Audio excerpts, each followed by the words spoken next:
Welcome back, everybody, to my hometown, our Boomtown, with me, Good Time Tommy.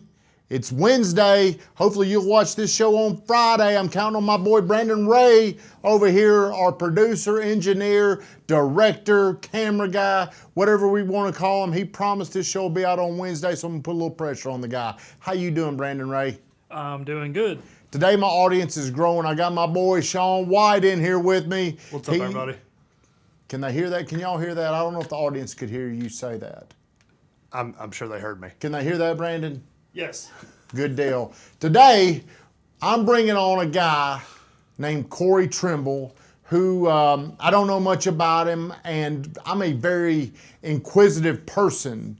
What I mean by that is I like to ask a lot of questions.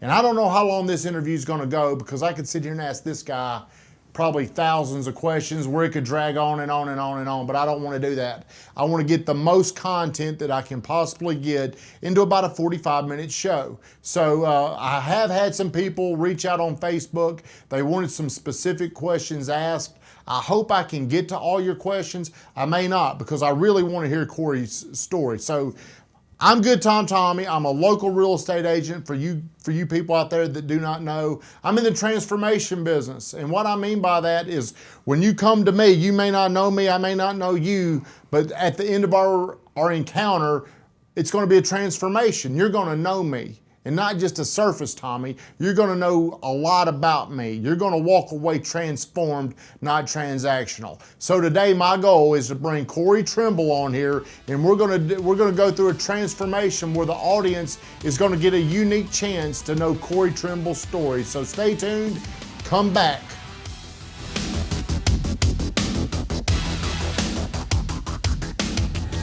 Hey guys, welcome back to segment 2 with Good Time Tommy and my new best friend, Mr. Corey Trimble.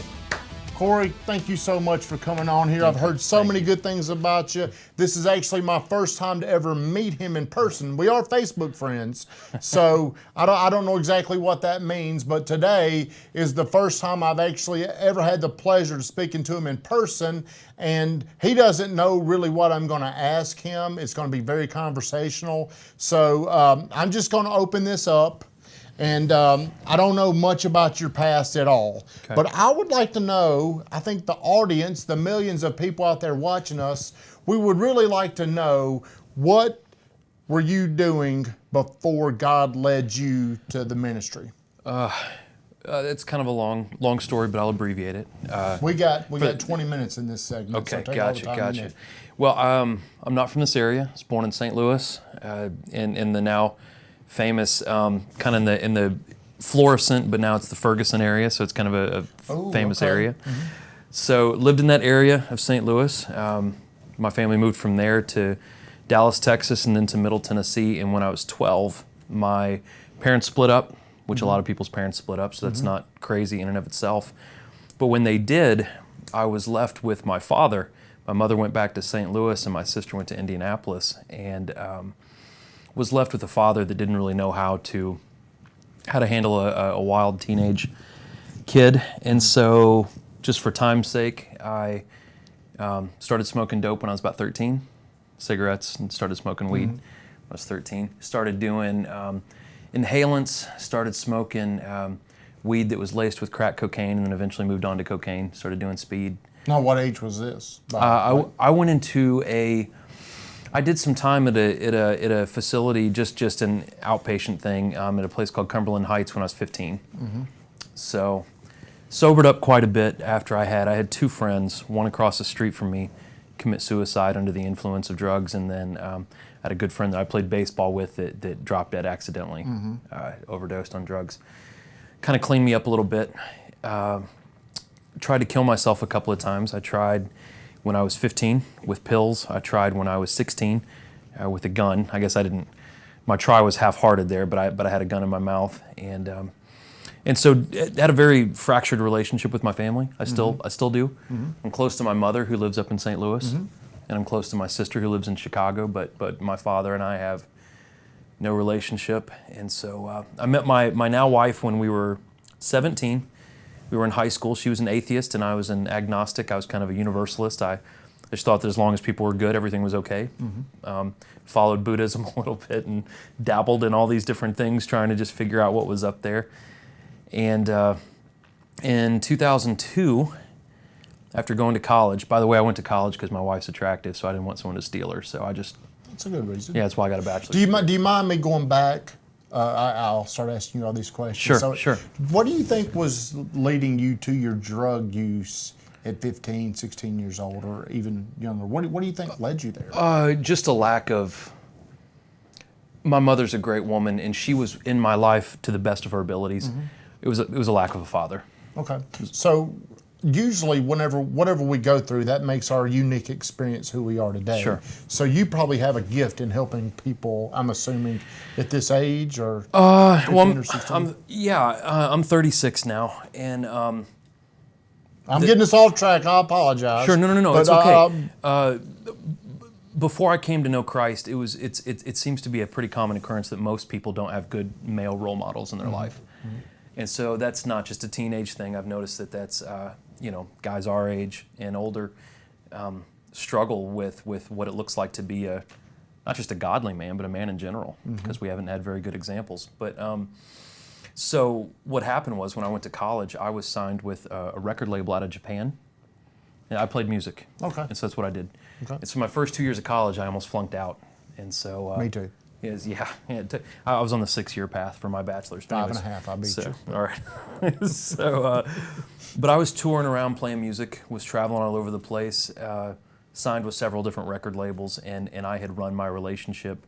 The reason why my wife is so significant is she was the only real stable person in my life before I was a believer. Now, what kind of music were just Heavy, ugly music. okay? Yeah. So Angry. Now, was the drug use? Are we allowed to ask this? Was the can drug ask me use? anything. Did you continue the drug use during the music No, days? I actually cleaned a lot of that up after the two friends had died, and my wife, even though she was not a believer, she was an atheist, was a good girl. Came from a good Catholic family. Her father's name is Donato D'Onofrio, so he was a retired sergeant major, Italian, tough guy but a good guy. And so I kind of was adopted into a very solid family. And so in 2002, though, by the way, and I'm just really abbreviating it, in 2002, her and I's relationship had fallen apart. Me and some friends would steal stuff from convention centers when we couldn't pay for things, and we would go party with it and do stuff. And I went on a 10-day cruise from South Beach all around the Caribbean. Now, when you say steal, what kind of stuff are we talking? You'd steal Well, this like- is back when eBay was kind of new, and so we would steal high-end audio video equipment, all the stuff you have in the studio here. So Lock it down, Brandon. don't Lock leave this me stuff alone. down. And so we would steal stuff like this, and we would sell it on eBay. And that's how Okay. we'd pay with stuff. Okay. And so on this last big hurrah of mine before I became a believer in '02, I'm very embarrassed to say this, but I'd cheated on my then girlfriend, now wife, and got back to the States, got back to Murfreesboro, and started having some physical episodes come up. I never told Alicia, my wife, about the fact that I had been unfaithful to her, but came back and started having some physical episodes. Started having some blackouts, passed out a couple of times.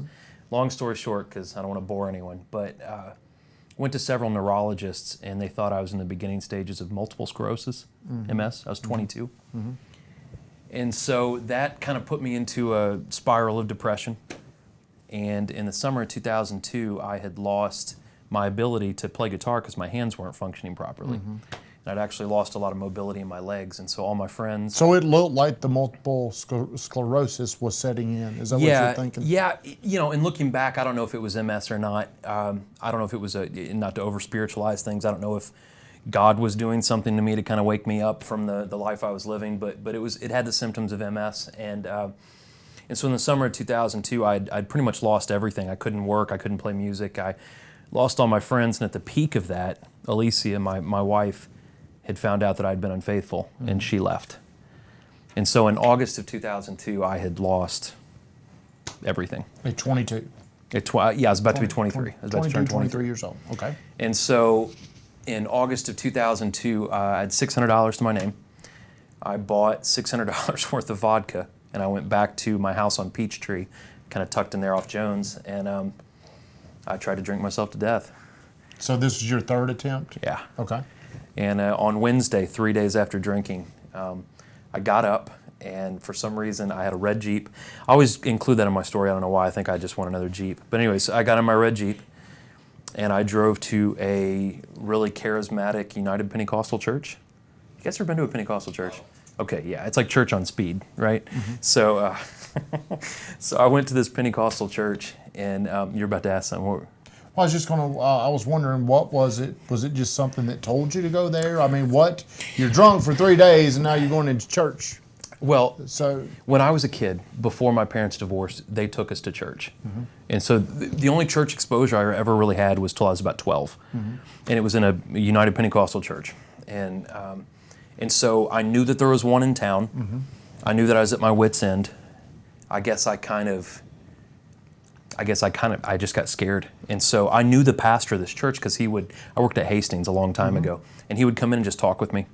And so I knew that was a guy I could go talk to, so I drove and I went and saw him, and he was gracious enough to let me in, and he sat down and talked with me. And long story short, that was the day I got saved, gave my life to Christ. And were you intimidated by that? Were you just ready to give up all that other life? Or what? I had nothing to lose. And I hate to say that. That sounds really... man, we like the real stuff here. Well, So- and I wish I could tell you that I came to Christ in a more, in a different manner than I had nothing. Well, that's how I found him. So, Well- I mean, I can completely understand what you're saying. Well, and so I showed up. I ended up, again, if you've never been in a Pentecostal church, it's hard to explain this, but I somehow ended up on the floor. So, like, people are praying for me, and I'm snotting out? and crying. Were you passed out? Not passed out. Okay. No, I was cohesive, but or coherent, cohesive. I was together too, but I was coherent.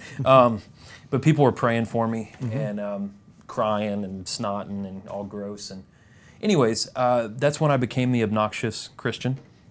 I was that guy that showed up an hour early and left an hour late. Judgment. Oh, okay. Oh no, not super judgmental. Okay.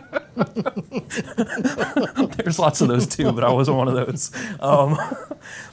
But I was just that guy, and I started going to the church so much that the pastor made me a key, and he said, "Here, you can lock up." Now, during this time, were we still drinking a little bit? No. I'd cleaned up pretty good. Okay. So no wine, no nothing? I smoke cigarettes. Okay. I'm not anti.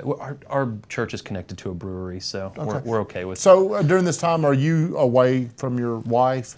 Yes, we This were time? broken Okay. up. So you're We probably were really broken up. struggling? Yeah, Really and- struggling with that? Well, and my wife was, I told you she was attractive. She was a model. And so she was doing all that stuff, and she was still a pretty good girl, but not a believer. And I would call her all the time and beg her. I'm like, you got to come to church. You got to come to church. And she hated me, and rightfully so. But in January of '03, I got her to come.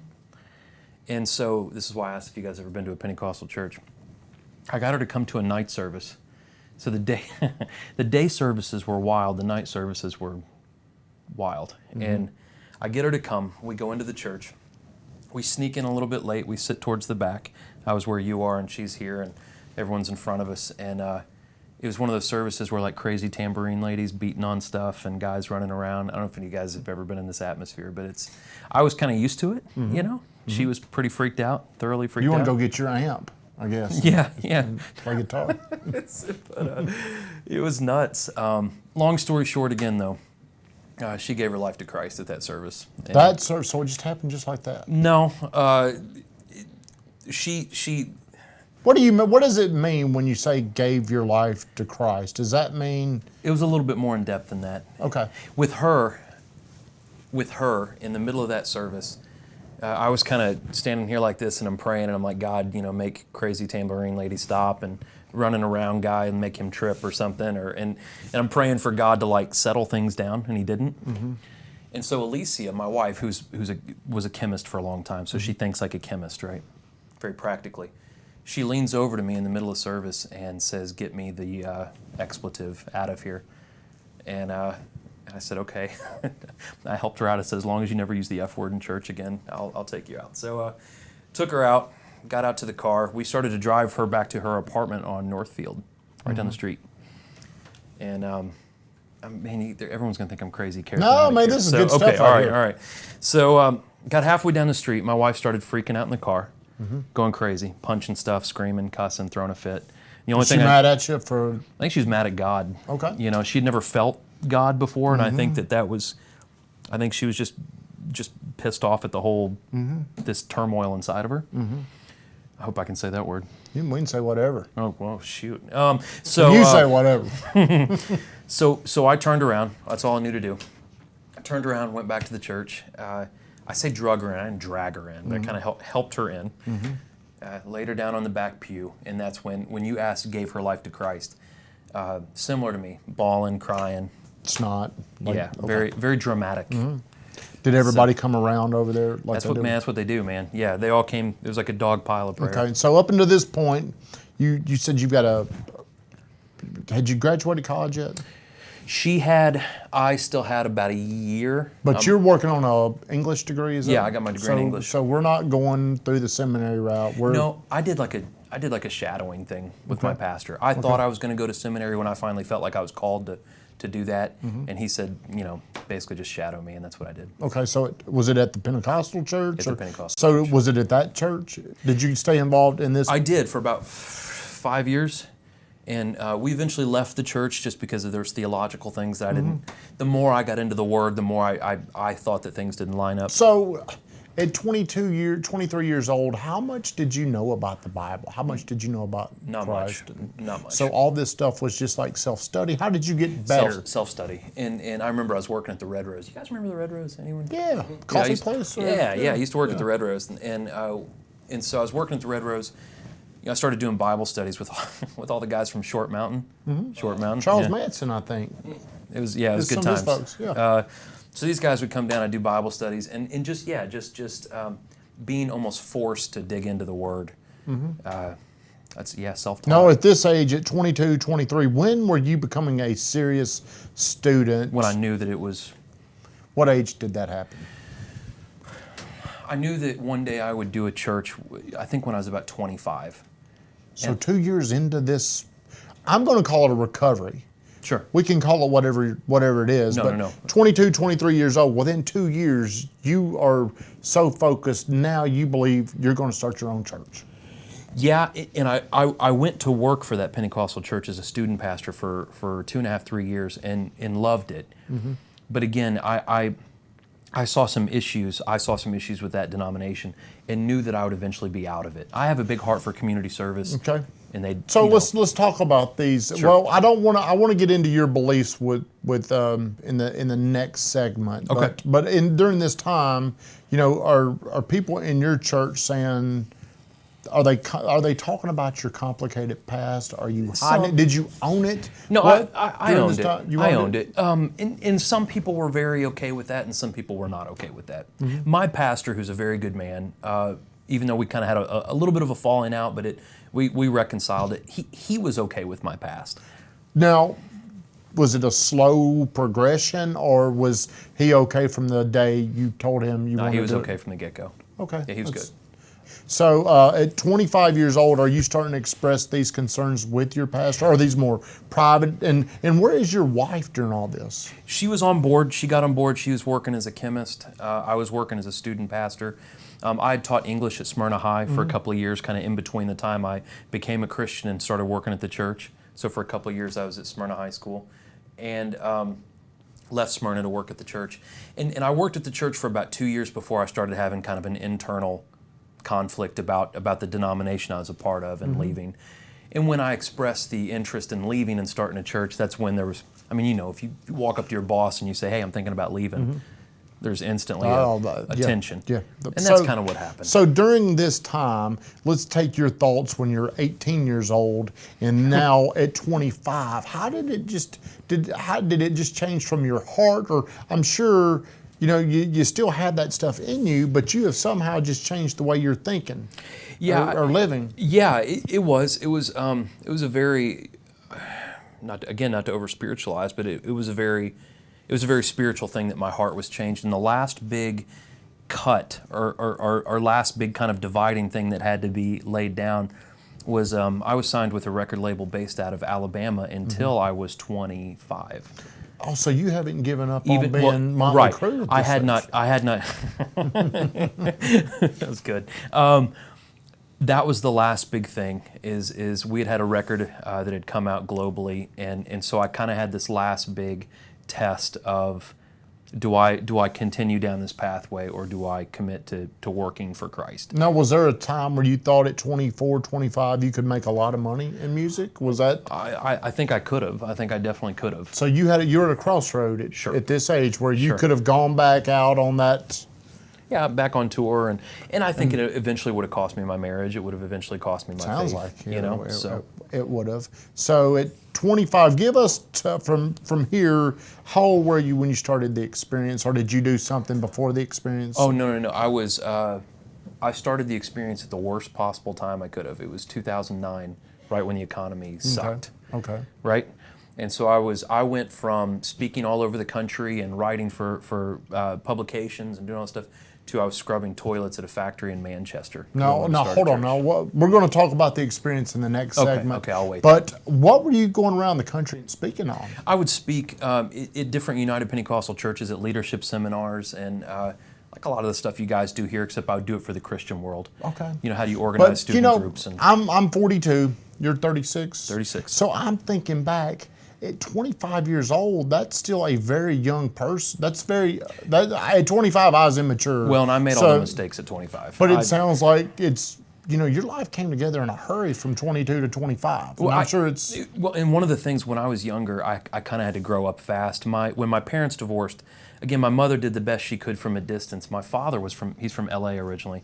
And he would disappear for a week or two at a time sometimes. And I was left at 14 with a motorcycle license and a stack of cash, and kind of had to learn at an early age, like just how to take care of myself, how to manage money, how to manage my time, just had to grow up fast. So what happened between 25 and when you took over the church? Was there anything significant that you did during this time period that we're leaving out? I was excommunicated from the United Pentecostal Church. Now, what does that mean? Just disfellowshipped. It was... They kicked you out? Essentially. I had left. It was kind of one of those, like, when you quit and then your boss says you're fired. It was kind of one of those things. We had left because of theological issues, some pretty big theological issues that we thought that were in the church. And then after we had left, we received a letter that we were disfellowshipped, and that went to every church I ever spoke at, all over the country. Okay, so were you making money going around doing these speeches? Not a lot. Okay. And you never set a price for that. It was just whatever churches would give me. But I just wonder if it hurt you in any way financially. Oh, yes. Now, was there a local church that you started going to before the experience? Or There was about a 8-month gap between the time I left the church I worked at and then starting the experience. And we hopped around a little bit. I knew that I wasn't going to get plugged into anywhere. And so there were a couple of pastors that were gracious enough to... Pastors are a funny breed of people. There was a couple of pastors who were secure enough in themselves to actually to help me. Okay, were you letting them know you wanted to start your own church? Yeah. So before we go to our next segment, and this may be a tough question for you, but how do you feel other pastors were looking at you who you're open about your past? And that's going to attracts like. Right. And people that have never experienced what you went through, it may be hard for them to understand it. So how were you being treated by did they look at you? Did they respect you? Now or then? Back then at 27, 20, most of them were okay. I was 29 when we started the church. And no, most of them were okay. Most of them were all right. Before you have any kind of substantial congregation, no one really takes you seriously at all. Even at 2,000 people, sometimes they don't take you very seriously. And a lot of that has to do with it. I haven't been to seminary. I do have a past. And I think it's a stumbling block for some people. Okay, but it attracts other people. I relate. It attracts non-believers, and that's who we're going for. Okay, all right.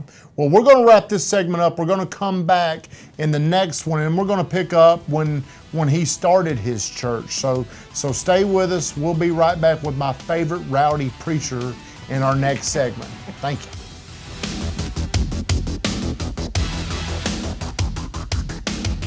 Hey guys, welcome back to segment 3, my hometown, our Boomtown, where we discuss lifestyle, business, and real estate. We're back here with my favorite rowdy preacher, Mr. Corey Trimble. We're going to pick up after Corey has been kicked out of the Pentecostal church. He's had his ups and downs in life, and I guess you're about 29 years old, and we're about to start the Experience Community Church. Yes, sir. So tell me, Tell me why you decided to start it. Short answer is I felt like God was asking me to, or telling me to. I tried to go back into teaching for a while. I actually kind of taught on the college level at some community colleges, just to kind of make ends meet. Did a lot of odd jobs, cleaned toilets, worked in factories, did whatever I could until I could start the church. And I did it for, I didn't take a paycheck from the church until our church was about 300 people. So we went for a while before I actually did it as an occupation. Started it in February 2009.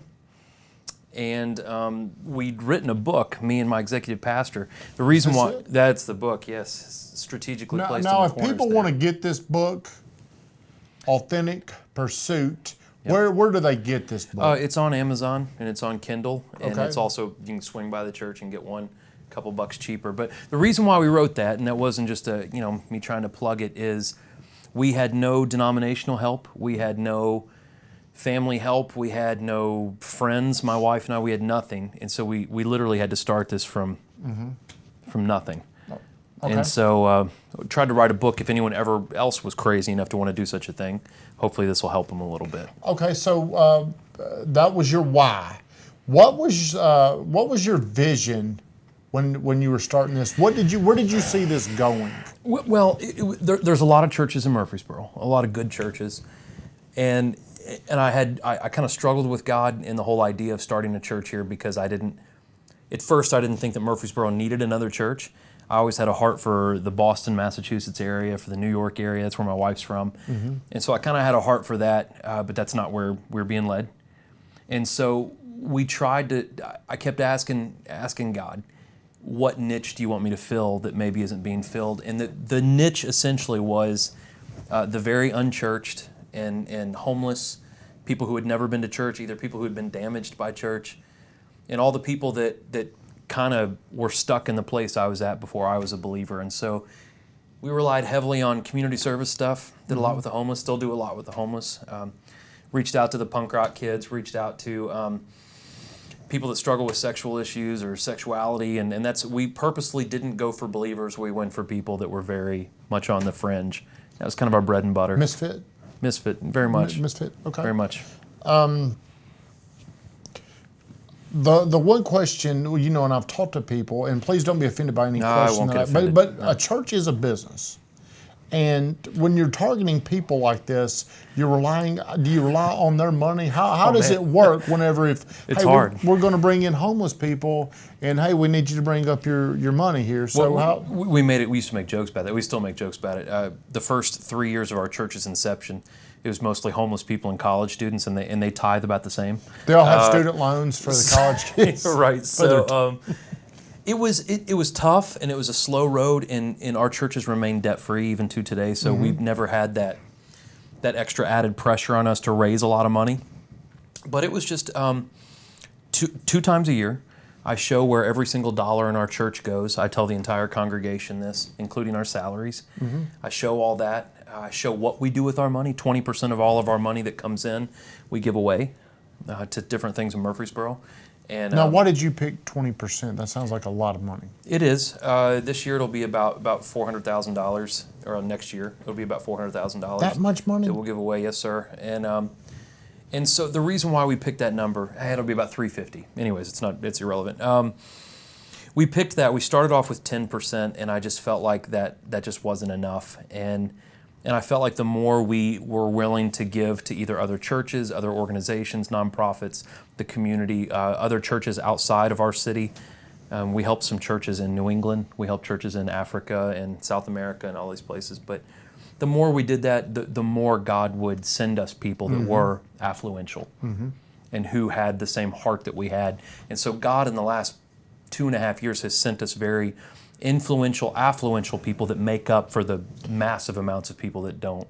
Now, how do they feel about, because back to my theory of like attracts like, how do Sure. they feel about they're coming in here in their upper society and Sure. they're in there with people that are not so fortunate? So is that a problem, or is it? I mean, it can't, not really. It's I think as long as the vision is clear that Christ is the focus, and again, we've had some very, I won't say any of their names, but we've had some very big names in our community come to the church, get heavily involved, and And though they are on the upper echelon of society, they still have the same heart and mindset. Well, how did you attract those people? Did you go That's out? a great question. How'd they find out about this place? Were they drinking over there at May Day and said, "What's that over there?" Maybe. A lot of them probably were.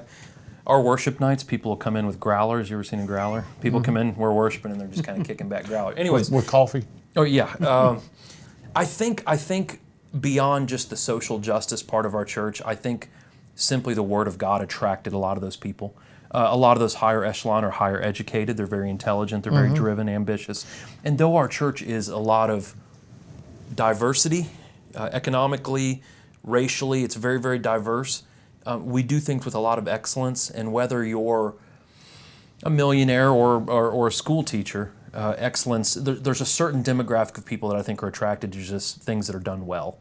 And I think that's what attracts that higher echelon of people to our church. Now, I would say you're probably pretty progressive. Are you on social media? Are you doing things to attract people? Big time. We've never done any advertising except for the Pulse. We advertise in the Pulse. Now, the Borough Pulse is supposed to pick up our show. Oh, they should. And then they may reach out and talk to you. You should give Bracken a hard time. No, Bracken was actually supposed to be here. So, Bracken, I'm giving my plug for the Borough Pulse because I like what they're doing, especially the homeless thing. So, Absolutely. Bracken is someone that I really want to support. Absolutely. I want people out there reading that newspaper. But now, one of the things you talked about, off camera, that people may not know, is how did this Dave Ramsey? Did they find you? How did? Tell them because I'm not articulating. I'm not articulating what you were doing for them. But I mean, it sounds like. Well, since we're a debt-free church. We have several people that work at Dave Ramsey that are pretty successful at Dave Ramsey, and they had shared our vision with Dave Ramsey, and Dave Ramsey liked that, and he asked me to come speak to their employees, which is 500 people, and you're talking about the cream of the crop, and so that's probably the most nervous I've ever been. But I went and got to speak. Than hanging out with me. Well, no, I'm pretty nervous right now. But now, did you talk to Dave Ramsey? Yes, sir. He sat right in front of me, and then all of his employees. He introduced me. I got to know him. We sent him a copy of the book. But he's a great guy, and I respect him greatly. But we got to speak there. I got to speak there because of our church's debt-free and because of the rapid growth. And he likes our leadership stuff, so got to teach some of that. Okay, so right now we don't really go by a member count of how many people in your church. Sure. But you know about how many people go there. On the weekend between all four services, it's about... from 18 to 2,000, 1,800 to 2,000. Do you have, and I know this is you're gonna tell me whatever God tells you, but is there a number that you're wanting to get to? Is there a building or is there a vision that you have with that? That's a good question. I think we're building out the other half of the building we're already in, that old factory on Old Salem. We're building out the rest of that building. I hope to eventually buy that building. I hope to buy it with cash, which is a lofty goal, but we're paving the parking lot. That will be the last place we ever move. That'll be the end of that. No. And then we'll plant churches, I believe. Well, I hate to interrupt you and go back, but what is it about you and the debt-free? What is that? I mean, that's something that, why is that? Is it biblical? Is it spiritual? Is there? I believe there is a spiritual component to it. Proverbs talks about that the debtor is slave to the lender. And that's not to say that people who have debt are bad or wrong. I'm debt-free personally, and so is most of our staff, if not all of our staff, is debt-free. And it's something because, going back to that 20% you talked about, the giveaway, that we give away, if we had the overhead of a $4 million mortgage, we could not afford to give away to all the charities and all the nonprofits and churches that we help. And so that has freed us up to give more away. And so it's worked well for us. Well, the one of the main things that attracted me to Corey, where there's people that are close to me that swear by you, people in my office, Katrina, Madison, Lisa, Jolene Adams is how I finagled to get you in here. But what just really inspires me is how you've turned on so many people that are engaged followers of Corey Trimble and the church. So what do you attribute that to? Is it just your heart? I mean, is it you're very open about your message? You don't hide your past.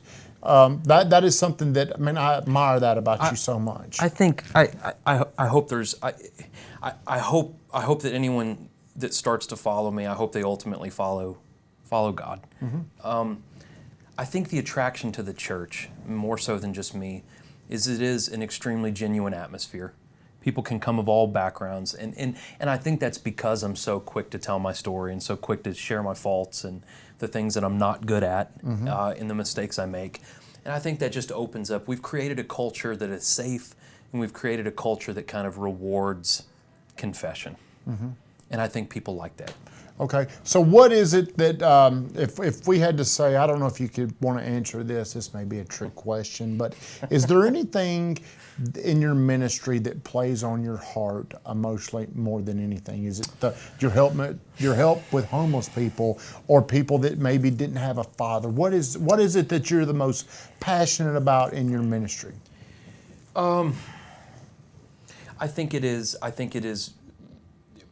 maybe not a certain group of people, but just the focus that all of us are broken on some level, all of us. And I think what drives me is whether it is the millionaire or the homeless man or woman that comes to the church, there's a certain level of brokenness in all of us. And if we don't, A, admit that we're broken, and B, find our correction or our restitution or restoration in Christ, we're screwed. And so I think my goal is to help people identify where they're broken and then hopefully show them simply what the solution to that brokenness is. Whether they're rich, poor, white, black, gay, straight, whatever the question, whatever the thing may be. That's okay. Well, is there anything that we have not covered that you feel like you would like to voice about your church? No, you're asking good questions. I know. Yeah. I really appreciate it. And I complimented your shirt when we were out in the hall. You cut me down. Hey, people out there, he cut me down on It's a good shirt. my shirt. It's a Well, good shirt. we're going to wrap this segment up. Sure. And we're going to come back. I did have a few people that asked some questions, and we're going to get to them right when we come back. So stay tuned for our final segment. We'll be right back.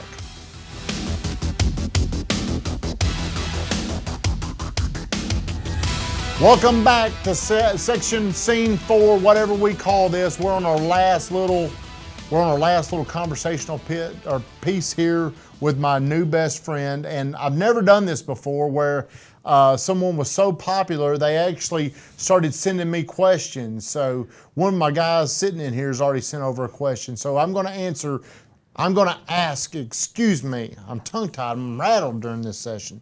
I'm going to ask Corey 3 questions, and I'm going to start with Miss Barbie Dietz. She sent in a question on Facebook, so we're definitely going to try to answer her question. Corey, what is the most important thing you would say to a non-believer? I think the most important thing I'd say is I'd ask him a question is, and it worked in my life, are the things you're doing now and the things you've done in the past, are they giving you the kind of results you'd like to see out of life?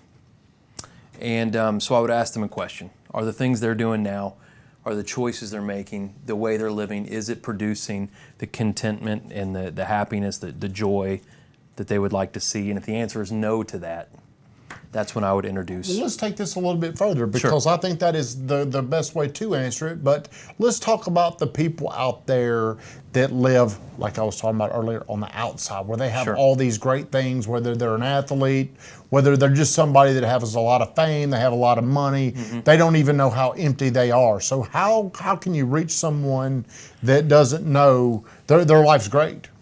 Oh, it's interesting. I think the best thing to do is to build relationships with those individuals, and inevitably in all of our lives, a time will come when even the most affluential, influential, talented, beautiful, whatever people will need help. And I think as long as we're there waiting for that opportunity and being a good friend. The teacher will appear when the student is ready. So this person that may be on top of the world, sooner or later, something's going to come into your life. Absolutely. So, Travis Johnson, you ask another question. The top 3 people for spiritual influence. So, I mean, I guess this could be, what exactly when people say spiritual, how do you take spiritual? Is that? Again, I think the only spirit that is positive is the Spirit of Jesus Christ, the Holy Spirit. But spiritual, as far as like a spiritual influence in my life, even though we had a falling out and it was reconciled, My former pastor, Phil DePriest, was instrumental in my life. Discipled me, married my wife and I. He was the one that it was the biggest impact, probably. My mother has been a positive spiritual influence in my life as far as authors go. Andy Stanley was a huge one, and so those are the three that popped into my head the most. And oddly enough, I believe my wife. My wife has been my strong accountability the last. So she started 12 years. from a true non-believer. Yeah, and she grew spiritually a lot quicker than I did. I believe. So she's better looking than you. Oh, yes. Smarter than you. So, Absolutely. I mean, she's just gifted. Okay. Married up, yeah. Well, you did a great job. You must be a great salesman. But I can see why. You're very likable. Thanks. I'm going to church this Sunday with you. All right. Okay, our director, our producer, or whatever, what do we call you, Brandon? You're everything to the show. We can't do it without him. He asked a question. Rob, don't cheat. I gotta. Okay. Okay. How do you connect with God, and what do you do for quiet times? Yeah, those are good questions. Connect with God. You're a business guy. I think with any good business or any good, if one's going to be successful in anything, it has to be intentional. And I think my relationship with God, your relationship, our relationship with God, has to be intentional. You have to do it on purpose. So that means I have to block out time to pray. I have to block out time in my year. We fast at the beginning of the year. How long? Tell me how long you do that. Oh, geez. Our church as a whole does it for 40 days. Everybody in there?